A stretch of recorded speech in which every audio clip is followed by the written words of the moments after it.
la loi, Président, cette position ferme de la Fédération de Russie? D'abord, le premier enseignement, c'est la place des médias de l'information dans la guerre stratégique.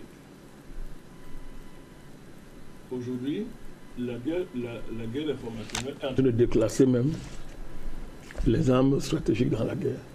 Est-ce que vous le savez? La guerre informationnelle et les médias est devenue, c'est-à-dire c'est en train aujourd'hui de prendre le pas sur la guerre conventionnelle et même stratégique. De niveau militaire, je comprends. Donc la place des médias dans l'architecture de la guerre au XXIe siècle. Fabrice Ndom. La deuxième chose, c'est de, une fois de plus, de remettre à la surface la dérive des sociétés occidentales. Il y a des gens ici dont Jonathan aime parler, ce sont ses amis, les Straussiens. Ils sont les amis de Jonathan. Les Straussiens renvoient à une catégorie de la réaction idéaliste dans le sens philosophique, c'est-à-dire que si vous rapportez l'idéalisme au matérialisme, vous comprenez de quoi je parle. Les idéalistes, c'est dans l'acception matérialiste, ce sont des gens qui disent que l'esprit a la primauté sur la matière. Les matérialistes, fondamentalement, disent que la matière a la primauté sur l'esprit. Je te dis, je résume, mais c'est ça. Donc, et aujourd'hui, nous sommes dans un siècle où l'idéalisme philosophique est en train de basculer dans son versant le plus réactionnaire quant à son rapport à la réalité. C'est-à-dire que aujourd'hui, une certaine psychologisation des masses a amené, et ça c'est vieux, a amené les puissances occidentales, et en particulier les classes dominantes de ces pays-là, à faire de la déformation de la réalité un enjeu de la guerre. On est même plus au niveau de la propagande. Parce que la propagande, même à l'époque de la propagande classique, la propagande avait le risque de se voir désavouée et craignait donc pour sa crédibilité. Il y avait un contexte où on faisait la propagande. Mais aujourd'hui, la dérive, c'est que ceux qui déforment la réalité et ont fait de ça, et l'ont systématisé, vous interdisent même de venir de mettre en cause cette déformation. Et prennent les moyens de l'État, je répète encore, les moyens de l'État pour imposer cette donne, que ce soit pour le coronavirus. Vous avez vu le rôle qu'ont joué les médias. Un rôle criminel. Je dis hautement criminel. Pourquoi? Pour justement militariser la question de la propagation du prétendu, je dis bien, du prétendu virus. La guerre en Ukraine, on a vu à quel niveau les Occidentaux déforment la réalité, ou veulent montrer des exemples patents, où on a une série de malades mentaux qui sont devant nous, qui disent une chose, quelques mois après viennent dire qu'ils n'ont pas dit. Ouais. Vous avez un monsieur Pujadas qui estime qu'il a encore digne d'être appelé journaliste. Je veux que vous compreniez. Pujadas estime qu'il a encore digne qu'on l'appelle journaliste. C'est là où il y a la dérive. C'est-à-dire, les journalistes occidentaux, pour la plupart, continuent à demander qu'on les appelle journalistes, alors qu'il y a longtemps qu'ils ne sont plus des journalistes, ce sont des soldats militaires. Sauf qu'ils ont déposé le treillis. Non, ils ont leur treillis, c'est les vestes. Oui, c'est tout. Ce sont des soldats militaires.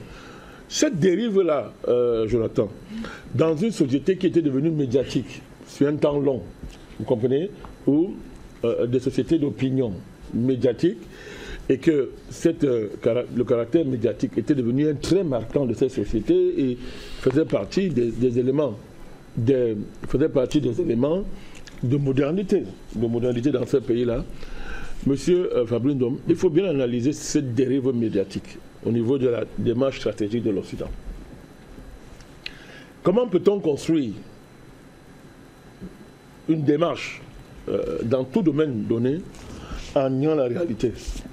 Que cache une dynamique, Fabrice Ndom, où on fait des stratégies, on fait une démarche entière en niant la réalité. Moi, je veux vous dire que comment on peut nier la réalité? Soit ces gens sont devenus fous, soit il y a autre chose derrière. Peut-être qu'on n'a pas de la réaction de l'opinion à qui on a miroité l'hypothèse d'une victoire occidentale du côté de l'Ukraine. 6 mois après, la bulle éclate. Voilà un exemple qui est patent. Vous venez de montrer un ensemble d'images. Vous, là, tout à l'heure. Des généraux de plateau, des journalistes, qui matin, midi, soir, appelaient à l'assassinat du président russe.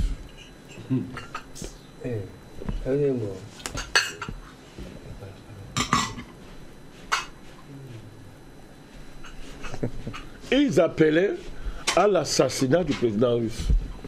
C'est-à-dire, mais les plateaux de ce qu'on appelle la colonie internationale, ces plateaux-là, mais je ne sais pas, c'est-à-dire, est-ce qu'on se rend compte de ce qui s'est passé?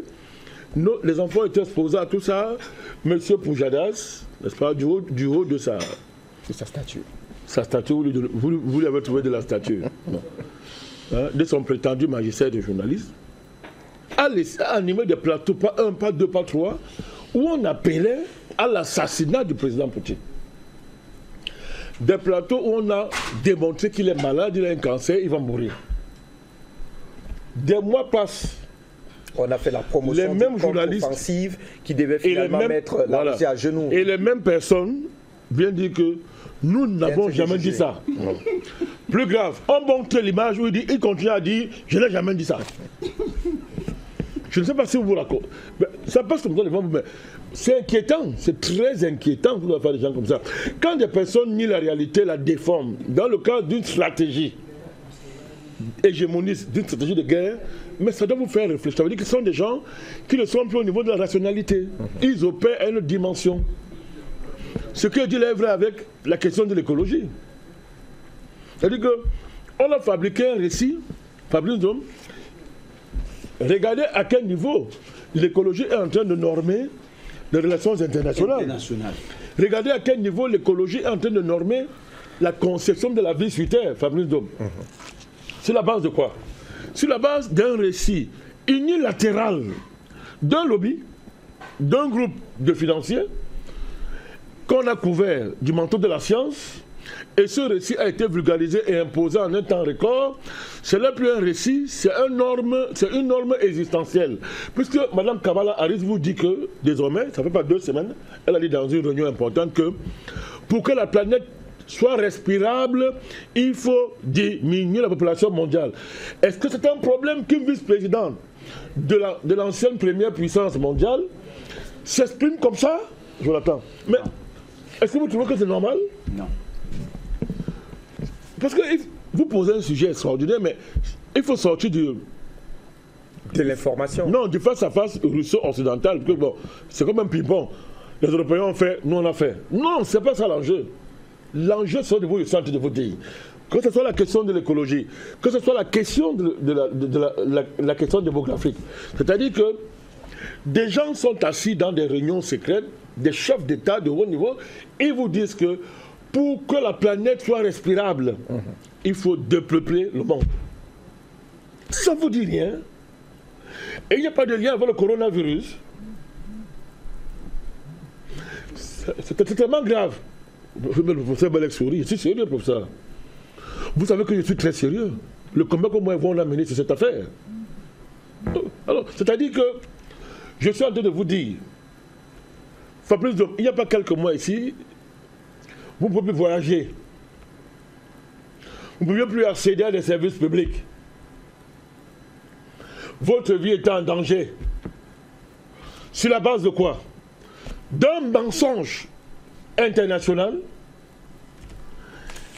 qui nous a été imposé. Ils appelaient ça quoi? On a mis les pays sur quoi là? Ça avait un nom là. Jonathan, ça avait un nom là. Fermer les portes, arrêter la vie. Embargo? Non, ça avait un nom là. Confinement. Confinement. La planète a été confinée. Je répète, la grande partie de la planète a été confinée. Toute la planète a été confinée, Fabrice Dom. Vous savez ce que ça veut dire? Si on peut arrêter la vie une fois, on peut l'arrêter 10 fois. Sur la base d'un mensonge. Vous savez ce qui est grave? C'est que maintenant que le mensonge est démontré et établi à tout point de vue, ces gens continuent à dire que ce qu'on raconte là d'abord, c'est du complotisme. C'est démontré dans tous les pays que c'était du n'importe quoi. Ceux qui l'ont fait ont même accepté, ils doivent avouer leur crime. Mais officiellement, les États vous disent que non. Ce sont les complotistes qui racontent ça. Et maintenant, ils vous sont en train de vouloir vous lancer un deuxième cycle de coronavirus. Tout à fait. Il y a une forme de prolongation du Covid-19 désormais. Pour appuyer à quel point c'est complotiste. Le corona s'est arrêté dès que l'opération militaire spéciale ukrainienne a commencé. Je dis que, bon, ça est ni. Si jamais ce corona... Je dirais... Non, on a même vu que même chez eux, ils ont commencé à déconfiner. Ils ont dit que la priorité, c'est le conflit en Ukraine. C'est connu. Mais on a vu comment le virus s'arrêtait quand on jouait au football, non? Oui. Mais ce n'était pas devant vous. Quand il y avait match, depuis le virus s'arrêtait, le virus allait dormir et après le match se réveillait et circulait. C'est-à-dire que les matchs de football avaient la capacité de dire au virus, pour l'instant, tu prends une pause. Quand j'ai fini, voilà, le virus allait regarder les matchs et quand le match finissait, le virus départait. On a vu dans les métros qu'il n'y a pas de virus, que les virus, quand ils voient un métro, ils disent que non, soit nous ne sommes plus opérationnels ici. On a vu que tous les policiers et consorts qui militarisaient les rues et surveillaient les mesures barrières, le virus avait fait un pacte avec ces gens-là. Et quand le virus voyait les militaires et les policiers, ils disaient non, vous là, il n'y a pas de coronavirus avec vous. Quand on dit que la personne que tu arrêtes là, c'est lui que nous on vise. Et respecter les mesures de distanciation sociale, peut-être. Mais ça veut dire que quel est ce virus qui quand il est à 2 pas de toi, ou il est à 10 pas, ou à 15 pas, il change de nature. Vous êtes sérieux là? Donc, je suis en train de vous dire, vous avez posé un sujet sur la table. Il ne faut pas l'enfermer dans le prisme russo-occidental. Il est profond. C'est le monde qui est menacé parce que Poutine a appelé l'empire du mensonge, c'est-à-dire le mensonge élevé au niveau d'un système stratégique. Je suis en train de vous dire que la guerre du XXIe siècle est une guerre éminemment informationnelle et ils vous le disent matin, midi, soir. Vous ne comprenez pas ce que ça veut dire. Si je suis en mesure de tuer, on voit que j'ai tué. On m'attrape, j'ai tué. Et que je dise comment je n'ai pas tué. Et je réussis à faire croire aux gens que je n'ai pas tué. Alors qu'on m'a pris en flagrant délit de crime, vous ne voyez pas qu'il y a un problème? Mais je vais tuer 2 personnes, mais après je vais tuer tout le monde, puisque j'ai réussi à faire croire aux gens que tuer égale ne pas tuer. C'est de cela qu'il s'agit, Fabrice Dom. Regardez la question des LGBT. Q plus X, machin, toutes ces bêtises-là. C'est-à-dire un homme, il est homme à 15h, à 17h, il devient une femme, à 20h, il devient homme le soir, il est les deux à la fois, machin comme ça. Toutes ces infamies, l'inceste, aller avec les animaux, toutes ces infamies. Vous voyez pas comment, à travers la puissance médiatique, on a réussi à faire de ça des valeurs comme imposées partout. Aujourd'hui, est-ce qu'aujourd'hui, la question des LGBT n'est pas une arme stratégique, professeur Bellet? Si. Mais c'est ce que je veux que vous compreniez. C'est une arme désormais stratégique qui norme les relations internationales, pas seulement ça, qui permet de faire basculer l'opinion d'un pays dans la bataille contre un autre pays, alors que ce n'est même pas de ça qu'il s'agit, les gens sont dans autre chose.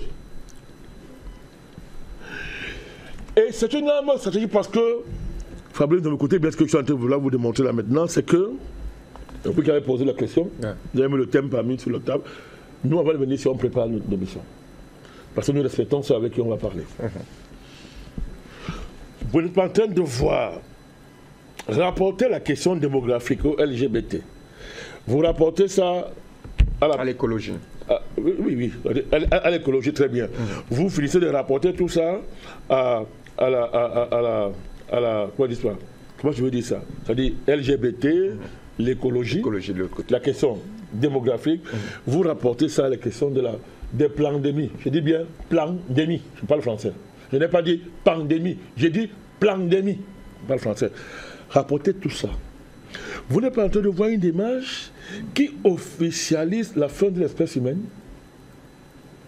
Ce n'est pas sous vos yeux?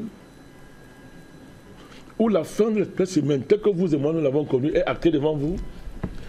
Voilà une pandémie qui a fait mourir, professeur Belek, un observatoire très sérieux qu'il a mis en place. On a mis ça en place, on a travaillé moi et lui là-dessus, mais c'est lui qui l'a mis en place. Et je me référais à ces chiffres et jamais ça ne m'a démenti. Ça, il faut le dire. Je pense que ça, je pense que tu n'as pas confirmé ton observatoire sur la question. Si, j'ai bien arrêté.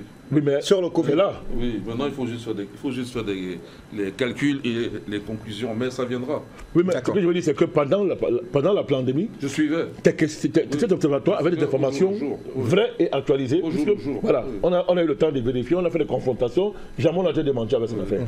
Donc, voilà une pandémie qui a tué près de... Même président, juste pour une remarque, c'est que je pourrais même faire des prédictions de la fin de la pandémie. Mais bien sûr... J'avais calculé que 2020, voilà, que vers le mois de juin 2021, on arriverait à la fin de la pandémie. Parce qu'on voyait comment les courbes évoluaient. Oui. Pas de chance, ça rebondit. C'est là que j'ai compris que c'était manipulé. Oui. Indépendamment de nos propres observations. Oui. Mais les chiffres aussi parlaient.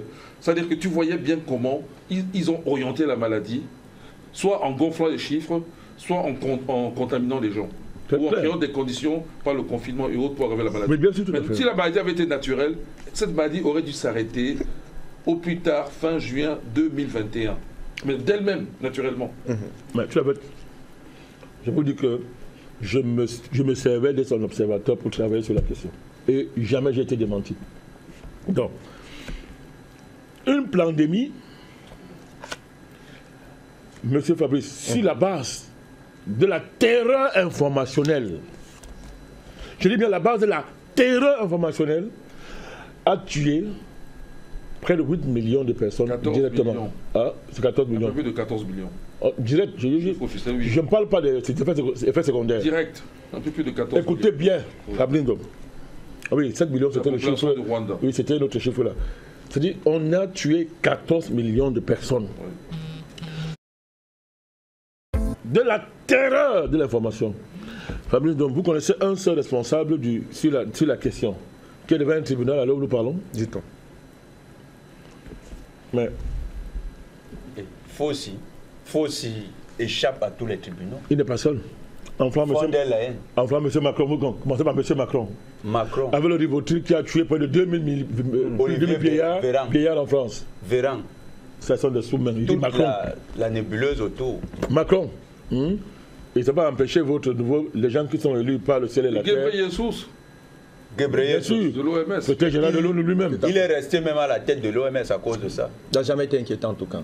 En tout cas, l'OMS est en train de réclamer les pleins pouvoirs aux États pour gérer les pandémies. Ils sont en train de créer un pacte vaccinal. Ils sont en train de vouloir imposer ça. Ils réclament les pleins pouvoirs à l'État de manière maintenant à gérer directement les pandémies dans les pays sans passer par l'État. C'est-à-dire, vous gérez directement vous, à partir de la centrale criminelle de vampires qu'on appelle l'OMS. Dirigé par un assassin qu'il faut pendre au et court. Ghebreyesus cela. Mais qui est un parfait salopard. Encore un Africain. Vous me demandez l'homme président un peu de la tenue. Vous tuez les bandits pourquoi? Vous tuez les bandits là au quartier pourquoi? Un bandit parce qu'il a encore blavé ses lunettes bizarres qui a organisé l'assassinat de 14 millions de personnes en direct sur la base du mensonge. Il y a quel tribunal qui juge Macron? Qui juge le Sédil en chef là, qui ne peut pas faire un débat. Vous appelez président américain. Qui juge le voyou qui est au Canada, tous ces gens-là. Je ne parle pas de celle que vous appelez Ursula von der Leyen. Moi, je n'ai pas envie que les femmes s'énervent de moi cet après-midi. Donc, vous voyez, voilà. Mais nous sommes dans la guerre de l'information. Nous sommes dans la jeu des médias. Dans cette affaire, s'il faut être sérieux, il faut faire passer les responsables des médias, les journalistes de la plupart des médias internationaux, mais ils doivent passer devant un tribunal. Ils sont co-complices, ils sont co-acteurs de crimes contre l'humanité. C'est cela qu'il s'agit. Président, une fois encore sur la démarche russe. J'arrive, je vais vous démontrer que on ne comprend pas l'enjeu de l'affaire ici. Je répète, si vous enfermez ça dans l'histoire du ruisseau occidental, je vais chuter par le caractère factuel de votre question. Russe occidental, mais je suis en train de vous donner l'enjeu mondial de la guerre de l'information et à laquelle l'Afrique ne s'intéresse pas du tout. Dieu merci, Afrique Média, là, président. Oui, mais Afrique Média ne portera pas tout ça seul. Oui, mais il faut quand même que les États, mais quand vous avez une organisation comme l'Union africaine, vous avez un nouveau président très jeune qui vient d'être élu par le ciel électoral au Sénégal. Première sortie internationale, c'est d'aller s'asseoir au Gavi. Donc tout ça a été organisé. On va lutter contre les inégalités d'accès au vaccin. quand on entend ça, tu vois pas les mots de tête là? Mais les gens ne lisent pas. Tout, il n'y a pas un jour qui passe où des États occidentaux, l'Allemagne, le Japon, tout ça, sur la question, c'est-à-dire, on reconnaît, les effets secondaires sont graves, c'est-à-dire que c'est grave partout, on reconnaît que c'était n'importe quoi. Même ceux qui ont fabriqué disent que oui, on s'est trompé, mais il n'y avait pas d'intention criminelle. C'est-à-dire qu'on avance tous les jours. Mais en Afrique, vous avez encore des présidents qui vous disent que non, le vaccin, il faut réfléchir pour lutter contre le vaccin et pour lutter contre ça. Vous allez au Gavi, qui ont 14 millions de morts sur leur conscience. Alors, quand en Afrique, la répression d'État fait 2 ou 3 victimes, les gens sont transférés à la CPI immédiatement. Ouais. 14 millions. Les organisateurs sont connus. Secrétaire général de l'ONU, tous ces officiels-là, les gens du Gavi, les gens de l'OMS, tous ces gens-là, ils sont connus. Monsieur, mais ce sont les mêmes gens qui vous donnent des leçons matin, midi, soir. Ce sont les mêmes gens qui continuent à vous parler des vérités. Macron, tous les jours, parle de haine dans les médias sociaux. Macron, c'est le champion de la lutte contre la haine. La haine. Il n'y a plus haineux sur terre que Macron. Il n'y a plus dégradé sur le terre que Macron. Et matin, midi, soir, il parle de la haine. Mais c'est quoi la haine dans les réseaux sociaux? Mais c'est la lutte contre la vérité. C'est le combat contre les discours officiels. Mais dans cette bataille-là, où est l'Afrique? Où est l'Afrique? Quelle est la stratégie africaine dans ce combat? Elle n'existe pas. Donc, moi, je vais parler de la Russie et des médias occidentaux. Ce combat, ça nous parle. Parce que quand la Russie, maintenant je viens à la Russie, vous me regardez depuis avec les yeux, vous voulez que je parle de la Russie. Donc, ok. Moi, Poutine attendait quoi pour faire ça? Est-ce qu'on peut accuser effectivement la Russie d'avoir une réaction épidermique? Je pose ma question. Ouais. C'est pas vous que je la pose. Voilà. C'est une question argumentaire. Qu'est-ce que Poutine attendait pour vous fermer? Ça peut pas établir la différence entre Poutine et ces gens-là. La Russie ne réagit pas de manière épidémique dans les conflits, dans les situations. Jamais. Regardez comment ils se comportent. Regardez le discours diplomatique russe. Plus de 20 000 sanctions aujourd'hui. Très bien. Ouais. Regardez quand Poutine parle. Même les autres présidents, surtout le président américain. Comparez le discours du sénile par rapport à M. Poutine. Comparez. Ils ne perdent jamais leur sang-froid et ils ne sont pas épidémiques. Le fait qu'il a pris 2 ans pour le faire montrer que la Russie est un État très solide, donc il est réellement démocratique. Parce que pourquoi les démocraties ont peur d'un discours contraire? Pourquoi? 2 jours après, première réaction stratégique, fermer les médias, soi-disant pro-russes en Occident. C'était ça. C'est une base purement d'urgence, c'était même pas légal la mesure. Mais ils ont dit on ferme. Ils ont fait pourquoi? Parce qu'ils sont conscients que leur opinion publique ne peut pas supporter la contradiction. Cette décision venant de quelqu'un qui n'était même pas élu. De l'Union européenne. Oui, c'est-à-dire Ursula von der Leyen. Non, d'une criminelle. Ursula qui a dit. Ah oui.